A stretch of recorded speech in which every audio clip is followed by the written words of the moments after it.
মিস্ত্রিগুলো এই কাজ শেষ করে গেল। তো যাওয়ার পরে রুমটার অবস্থা এবার ভাবলাম ভিডিও করে রাখি একটা। এই আল আয়না টায়না আয়না ড্রেসিং টেবিলগুলো সব তো ওইভাবে কাভার করে রাখতে হয়েছে।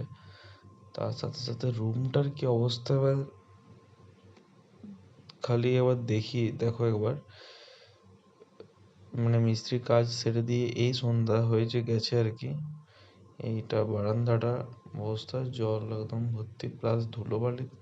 তো এক্সট্রা খাটটাকে এবার ঢাকা দিয়ে রাখতে হয়েছিল, কারণ কি রাত্রেবেলা তো আবার এই খাটেই শোয়া হবে। এরপরে সব মিস্ত্রিরা সারাদিন গেল কাজ সেরে। এরপরে কাজ হচ্ছে যে বাবা মায়ের এই পুরো রুমটাকে পরিষ্কার করা সন্ধ্যাবেলায় শীতকালের দিনে। তারপরে সেই রুমে ভিজে স্বচ্ছতা থাকবে, সেইভাবেই সব থাকবে, শুবে ওখানে রাত্রেবেলাতে। আর এই বাথরুমের এই কনসিল লাইনগুলো, জলের পাইপ লাইনের জন্য যেগুলো কনসিল লাইনগুলো হয়েছে সেগুলোর জন্য মিস্ত্রি কেটে দিয়ে গেছে এগুলো। আর এইদিকে ইলেকট্রিক লাইনের মিস্ত্রি আর কি জন্য আর কি কনসিল লাইনটা করে দিয়ে গেছে এটা।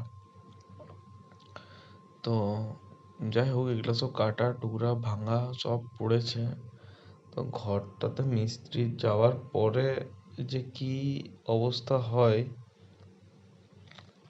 সেটা ভাবলাম একটা দিন ভিডিওটা করে রাখি, যাতে পরে দেখলে বোঝা যায় যে কতটা কষ্টদায়ক গেছিল এই টাইমটা আর কি।